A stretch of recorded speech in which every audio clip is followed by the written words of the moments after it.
Hey Alex, how are you? Fantastic, Michael. How are you? Oh, I can't complain. But I was feeling rather spirited when we sat down to do this, and I just felt like I'm MC Mikey V all over again. I got to tell you, folks, welcome to Conversations Over Coffee with my most excellent co-host, the one and only apostle himself, Alex MacDonald. Alex, take it away, buddy. Okay, Thank you, stop brother. talking. No, I got to introduce the host of the show. This is my good friend, Michael V. Hey, what can I say? I ain't exactly Italian, but I've seen enough movies in my day. You know what I'm saying? So, today we're going to be talking about something, as usual, it's very important.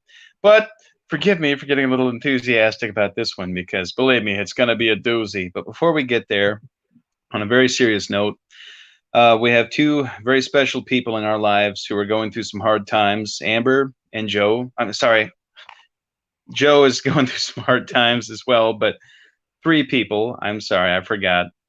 Wesley, Joe, and Amber are all going through some difficult things in life right now. And I feel like at the very least, we can let you know we're thinking of you. And with that, Alex, if you would say a prayer in their behalf, please take it away. Yeah, let's begin with a moment of silence. Dear Heavenly Father, we just come before you and we just want you to know that we love you so much and that we honor you. We just pray for a blessing over this broadcast so that it goes out to the people and entertains them, uplifts them. We also pray a special blessing for Amber, for Wesley, and Joe. We love you in Jesus' mighty name we pray. Amen. Thank you. Absolutely. Amber's going through some really difficult times right now. She's away from her family. She's had some medical troubles. You know, things aren't very easy, and she's dealing with some money stress too. A lot of us are. I mean, what's going on with Joe and Wesley? Well, Joe is actually a friend of ours, Jamie's nephew, and Jamie and I did a show a couple of weeks ago called Redemption, and Hmm. it was a show designed to help lead people to Christ. And Joe had a lot of questions. He's been struggling with a lot of different things, and he had a lot of questions. And so we're just hoping that he can find the answers that he's looking for, and that people like Jamie can be a good influence. And then Wesley, he's a coworker of mine, one of the Hmm. guys with the biggest hearts, and he's the nicest guy ever. He's really caring and giving and awesome. He suffered a heart attack, and he's at Lutheran Hospital right now. I sure hope he recovers. You Definitely, know, it's kind of crazy to think that life can be so fragile, but he's still with us, and hopefully he's gonna be stronger than ever. yeah, definitely. Thank you. So before we begin today's topic, as usual, we call out a local coffee. And a few episodes back, we mentioned Utopian Roasters. It's a local company. Last time we had their Obsidian, which is an incredibly smooth yet dark and flavorful coffee. Today's roast is an excellent vintage, the Colombian roast. And my favorite thing about this coffee is it just so happens to be the daily house coffee of my favorite restaurant across town, Proximo, which will be reopening soon. And believe you me, I'm going to be there. Met you there a few times. I see the coffee steaming from your cup. This stuff is so good, and I can't wait to join you again at your table there. Yeah, I'm telling you, you showed up dog tired, and I bought you a skillet, and I was like, where does this guy put it? I mean, you weigh as much as one of my legs, and you ate an entire skillet. I can barely do that. Wait, let's talk about your legs real quick. You've passed some massive goals lately on the weights. Is that correct? Yes, I have. In fact, I am within 100 pounds, 115 pounds of my all-time record on the leg press. Now, for me, though, I don't set a record as my one-time max. For me, if I can't do 5 sets of 10 reps, that's not my maximum. So I set a personal best for this year of 515 pounds on the leg press at the gym the other day. And I did 5 sets of 10 reps. Then I picked up 25 pounds and I did 6 laps around the cardio equipment, which includes a flight up and down stairs every lap. And then I picked up a 315-pound tire and I flipped it 9 times across the mats. Beast mode. Good And job. I still bicycled 5 miles home. Wow. And the thing is, to me, that's just the beginning. And believe me, I'm not going to be stopped this time. I'm going to be more careful. I'm going to work even harder to be healthy. And there will be no injuries to slow me down. If I had a sponsor, I would train 7 days a week because my goal eventually is, and I'm going to do it someday, I'm going to run a marathon and I'm going to start raising more attention and hopefully funds so that I can start helping more people on a personal level, and specifically people struggling with, like myself, with developmental disabilities, because right now, more than ever, those kind of things are starting to become more of a part of our society. There are more people than ever with autism. And now, whether it's just because we've gotten better at recognizing it, or maybe something is causing it to surface more, it's something we're going to have to embrace sooner or later. And knowing how hard it's been for me, I would like to be out there trying to help other people make that transition into the world, because it can be tough. Now, with that being said, that's just part of my story. But Alex, I want you to begin today's topic, the power of loving yourself, because I certainly didn't get to where I am today overnight. And I know you didn't either. So tell me a little bit about how hard it was, but how rewarding it was for you to learn to love yourself. Yeah, I'd love to tell you more about the power of loving yourself. And today I was on my lunch break. I was reading the book Resolved, and it's the chapter that I'm in is on attitude. And you sent me a text message saying this is the subject for today, and I was like, this goes so well together because of what Oren is writing or has written, and I'm reading right now. And Yeah. I think back to, I think it was around 2015, where I felt a call to put on an event called Breaking the Chains. And it was supposed to be to help people overcome anxiety, depression, and anything that's holding them back. But then I started having this self-talk saying, you're not good enough, you can't teach anything, you've never been a speaker, you wouldn't be any good at this. And so I started being like, maybe I shouldn't. But then a certain number of events happened that verified that I need to be putting on this event. And so I eventually did it. But right before there, I'm reading the Bible, and I was pretty fairly new at being a Christian at that time. I was not really studying the Word. I was barely living it out. I was just beginning that journey. And so I was reading this verse that said to love God with all your heart, mind, and soul, and to love your neighbor as yourself. And I started thinking about that verse pretty deeply. And it's like that word yourself just jumped out at the page at me. And I was thinking about all the different pastors I've listened to, all the different speakers and authors and teachers, and they focus almost entirely on the loving God part, which I think is very important and very good. And Yeah. there's others that focus entirely on charity and loving others. But it was like nobody was focused on that little tiny word that said yourself.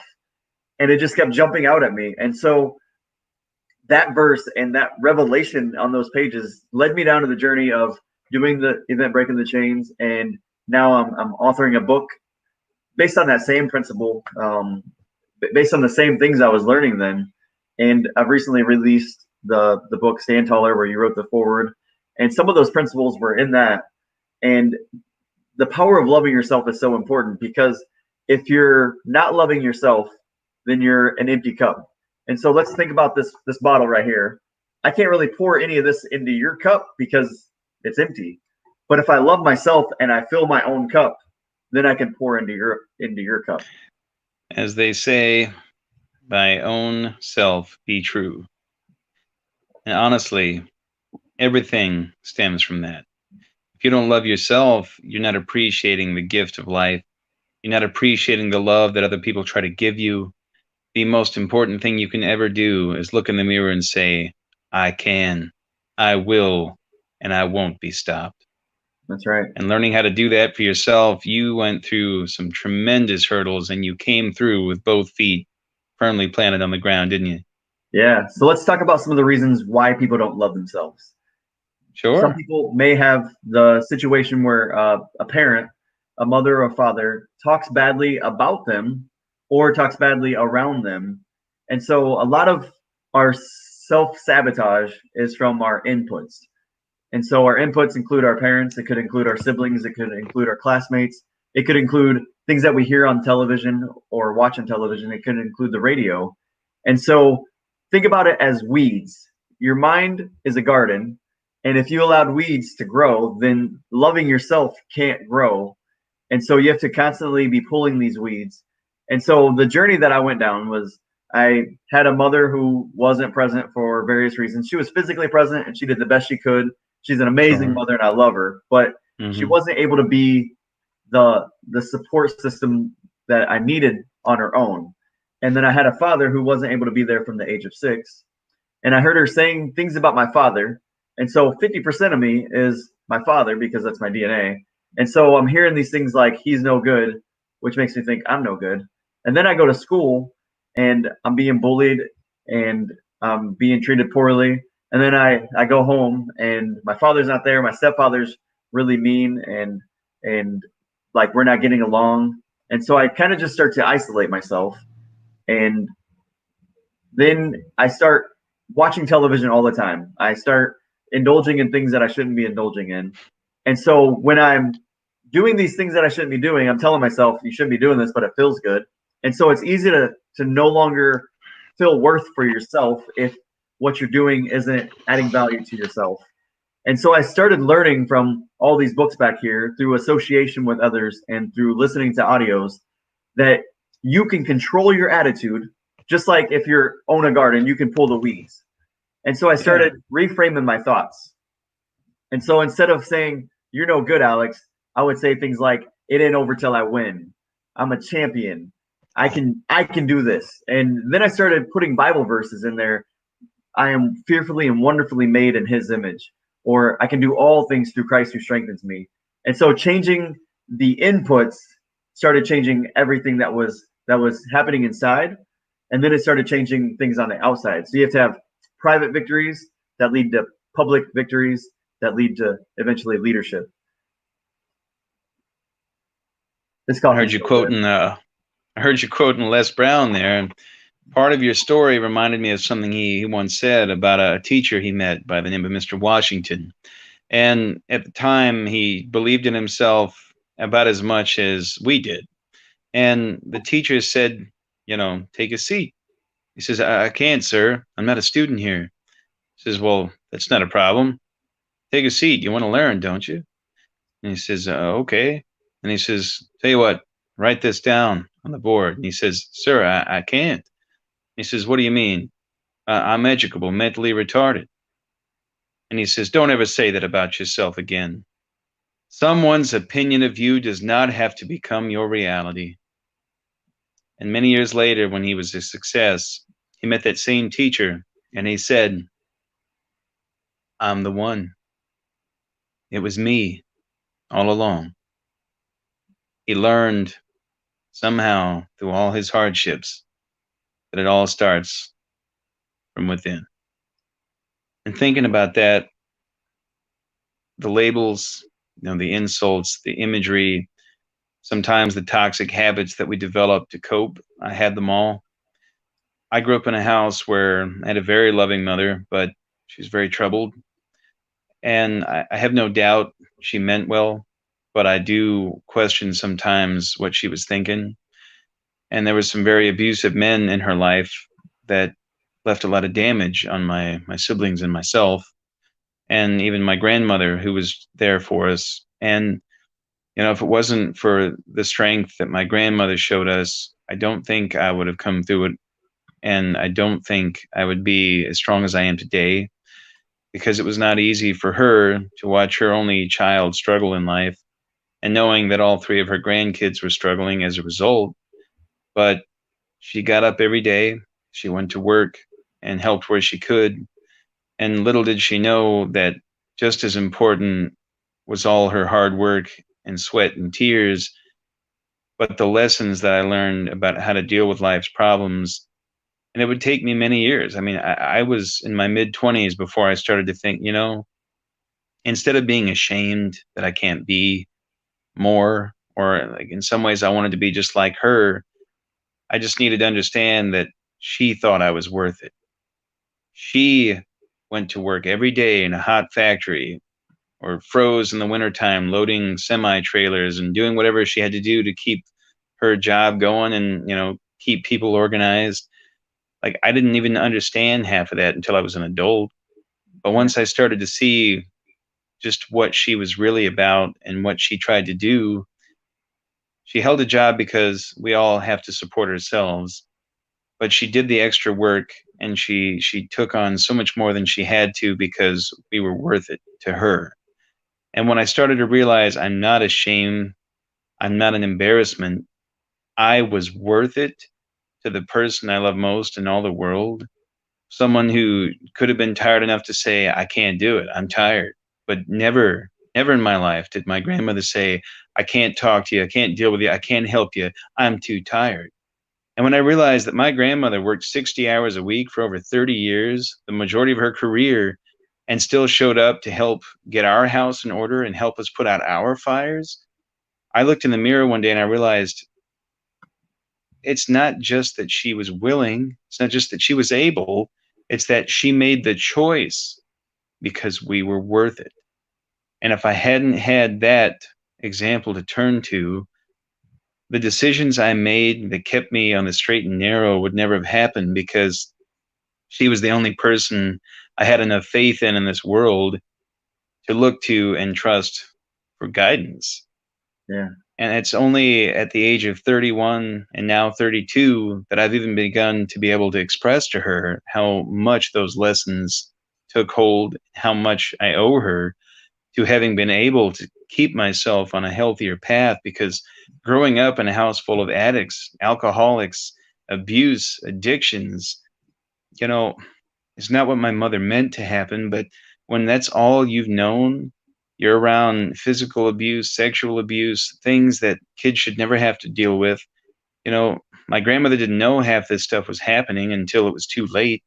And my mom was so scared she didn't know how to leave. You know, I know my family meant well, but I was so angry for so long and I felt so ashamed. I even blamed myself for things that happened to my siblings.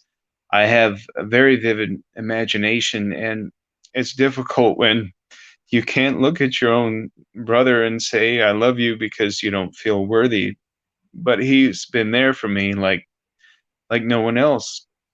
And there have been times all I want to do is say, I'm sorry, but he's already forgiven me. I had to stop beating myself down and I had to learn that I was always good enough for him, even when I made his life harder. And I tried to repay him the only way I knew how. And at his wedding, I wrote a 5-minute speech just for him and his bride. You know, I left some of his family in tears and I meant every word. I had to learn that I was good enough. And I had to learn that it's all right to be me. And if these people, you know, my sister, she had a rough time because she didn't get to live with us. And she had to live with a father who was very abusive. And she came through it as one of the best parents you'll ever meet. Don't ask me how, because the only person I could think she learned it from was my grandmother. And in a way, you know, she still struggles, but she has shown by raising two of the happiest, healthiest kids you'll ever meet that no matter what your hand in life, you can always be a better person. And every one of us has struggled greatly in life, but the one constant that's always been there has been my grandmother. And my mother has been there as best as she knew how. And together, the two of them, combined with Jack, my grandmother's companion, those three people were the balm on three broken souls. And, you know, in our own way, my siblings and I, we owe them the world because they were they were the three people who never gave up. And if it wasn't for that hand I was dealt, I probably wouldn't have grown up fast, which has been hard, but it's been a blessing at the same time. I've never really known how to repay that loyalty because I've spent so many years of my life feeling unworthy of it. But now that I've begun to see it, that's why I'm going to run a marathon someday. That's why instead of being disabled before the age of 21 permanently, I have two jobs. That's why I'm trusted with the lives and the safety in very expensive vehicles of one of my employers who trusts me to get him and his family home. I have another job working for a lab that deals with water treatment, which is essential. Hey, I'm essential, everybody. And I've made some fantastic friends and connections like my co-host here, Alex. And if it wasn't for the changes that I made and the character that I developed and the choices that I make as a person, I don't think a person like Alex is today would accept me like he does. But that's the importance of loving yourself as we recognize ourselves and other people and we learn to forgive and embrace instead of holding a grudge and missing out on the most beautiful aspects of life. And Alex, I'm sure you've held a grudge in your life, haven't you? Oh yeah, definitely. It's toxic. It deprives you of the sunshine. And when you're just a little flower in a pot and you're trying to get out of this dirt, the only way you can do that is if you learn to let the sun shine on you. And it's the most important thing you'll ever do. Everybody needs water, but how many people let the sun shine in? How many people recognize that part of the reason I'm so pale is because the only part of me that gets any sunshine is up here because I haven't learned to love this, but I'm working on it. Just takes time. That's actually a perfect point because the last principle in breaking the chains or whatever the book becomes called was forgiveness. And it had to do Yeah, with two parts, forgiving others and forgiving yourself. And that is it. if you don't forgive yourself or you don't forgive others, then it becomes toxic, like you said, and it doesn't let the sunshine in. And so you could apply all the principles of success, and you could get all the self talk right, and you can do all these different things. But if you're hiding in this little cocoon of I'm not going to forgive myself for the things that I've done, or I'm not going to forgive that person because they hurt me, then you're just literally in that cocoon of darkness, sucking on a popsicle of poison. It's And true. so one of the things that I was thinking was that this whole thing of loving ourselves started with, for you, it was having people show you that you were worth it. And Yes. you were worth it all along. But there came a point where we both discovered that we had a purpose. And so at Breaking the Chains, I had this picture in my mind of a watch. If you take a watch Hmm. apart, it has all these little screws, all these little wheels, all these little different components to it. And the inventor of that watch put all those pieces together for that watch to have a purpose so that we can know time. And the Yeah. same thing with our creator. He took all these bones, all these muscles, all these ligaments, all these little tiny cells and put them together inside of you and inside of me and inside of each and every listener because we're created for a purpose. And when I was trying to uncover that myself, I was like, but how can I be created for a purpose? Like for a while I was an atheist and was thinking I'm just a carbon-based life form, and when I die, it's just poof, vamoose. But then I started realizing that if that was true, then today I would maybe have a Corvette in my driveway because it just happens. Like it just molecules somehow come together, cells come together, and boom. And so things are not by accident; things are on purpose. And it doesn't have to be some profound, incredible thing like changing the world. But if you make a choice to change yourself, then you literally change the world. And so, Michael, if we watch the movie The Butterfly Effect with Ashton Kutcher and we notice that one little thing changes, that everything changes. Well, imagine if you or I made a different choice along the way. We wouldn't be where we are today. Like 10 years ago, I was selling drugs. I wouldn't be becoming friends with you because you were in the market then. You were stuck in your apartment. And Yes. my main thought and my main motive was money. How can I get more money so I can get my next high? And how can I sleep with somebody else? And that's so sad because that's not a life of purpose. That's a life of pleasure The that leads to a lot of pursuits. pain. It's not about the fruits of your labor. It's more like you just want the fireworks. You just want the show. You don't even have to do the work to buy the fireworks or set them up. You just want them to go off. And when you spend your whole life just looking for the explosion, you forget that part of the satisfaction in life comes from knowing that you earned it. And if all you're looking for is the ticker tape, well, if you want the parade full of people watching, that takes work. If you just want to be the guy with the ticker tape at the end, as you run across that line, there's not going to be anybody there to watch if you haven't earned it. And most people forget that. And all they think about is, hey, I just want to go get my fix, or I just want some Chinese food, or just going to go walk around the mall and stare at hot chicks. The thing is, you'll never meet those women. How are you going to get a date if you haven't earned the right? And standing there looking at a cute girl is not the same as holding her hand. And, getting laid or whatever it is that we used to do. And, we've all chased things that we shouldn't have, and we didn't appreciate them like we could have. You wouldn't have your wife today and the beautiful relationship that you have if you hadn't learned both to love yourself, to put in the work, and to learn to appreciate what it takes to make it. And that is the beauty of marriage, is that it's earned, but it's also a beautiful blessing. Yeah. Loving yourself is not something you just do once. It's something you have to do constantly over time. And especially in marriage, you get in a marriage and it's like you're this big piece of stone and you're chipping away the rough edges of each other. Because like when I was single, I didn't have anybody seeing my every move or hearing some of my most inner thoughts.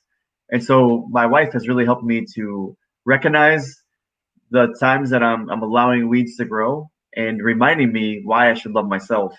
And so John Wooden said one of the things his father taught him was three principles: never whine, never complain, and never make excuses. And so we can choose our attitude. We can choose whether we're going to see things positively or see things negatively. That's And then we can true. choose what's coming out of our mouth. And so I want to encourage everyone to never whine, never complain, and the worst of all, never make excuses. Take responsibility. Oh, And you can yeah. only control what you can control. There's so much about life that I feel could be better, but I'm sure we all feel that way. But the most important thing we can do is to never forget it's not over until it's over. And that's one of my all-time favorite baseball players, Lawrence Peter Berra, Yogi Berra, 10 championship rings. The man, you wouldn't believe the life of this guy. I mean, he lived to be, what, I believe it was 93. He was in World War II, of all things, and he volunteered for a special mission. Glory, I'm telling you, you're going to be so proud to tell the girls about this one when you get back. And he's like, hey, what could go wrong? I'm young, I'm healthy, let's do this. And literally, he's in a speedboat going back and forth trying to draw machine gun fire from the bunkers on D-Day while they're shooting at him. Well, there's a guy next to him with a rocket launcher right behind him. Yeah, I'm telling you, that's a special mission right there. And somehow the man would come back, play for the New York Yankees, and he would be known throughout history as the greatest catcher in both the Yankees dynasty and in baseball history. And there's only maybe one other person that's ever even remotely come close. And it's debatable, one or two, but they're both at the top. Johnny Bench, and I'm sure if you watch Archer, you'll hear the expression used about Lana Kane, the Johnny Benchian hands. Guy had huge mitts. It's either Johnny Bench or Yogi Berra. The truth of the matter is, 150 years ago, we'd be a society that says, oh, he's got huge hands, he's a freak. Instead, he becomes one of the greatest ball players of all time. And Yogi Berra, he didn't look like a movie star. He didn't look like a celebrity material. He became that because he proved with consistency and dedication, he's one in a million. And that's just like you and me. We may be crazy, but we're making it. And with that, we want to mention a song of the day. And it's just as important for us to learn that we don't have control over everything. And this song is mostly it's misunderstood. It is a song about life and love, but it's truly an expression of just letting it go and let life play out as it would, because if you spend your whole life trying to control it, you're going to miss out on the ride. So my life and your life has been nothing if not eventful, but it's a beautiful ride. That's right. We'd love to play it for you guys, but we don't want to face any more copyright issues. So go ahead and YouTube that song when you're done watching this. Oh yeah, totally do that, because the Facebook Nazi police, copyright people don't like us very much. So that being said, we have one last bit to mention. Next week's topic, and it is letting go. And as we discussed today, how much loving yourself is so important, understand we can only control so much of this chessboard. Don't be afraid to enjoy the game. Alex, you got anything you want to add before we part? I think this was a great episode. I really enjoyed it, and I look forward to everyone reporting back to us that they love themselves a little bit more today and every day on. Oh, yeah. Well, I'm glad we did this episode. I really enjoyed it myself. And as always, next time. Thanks for being here, Alex. You have a great night. We'll talk soon, okay? See you, brother. Thanks for the All coffee. right. See you, everybody. Bye.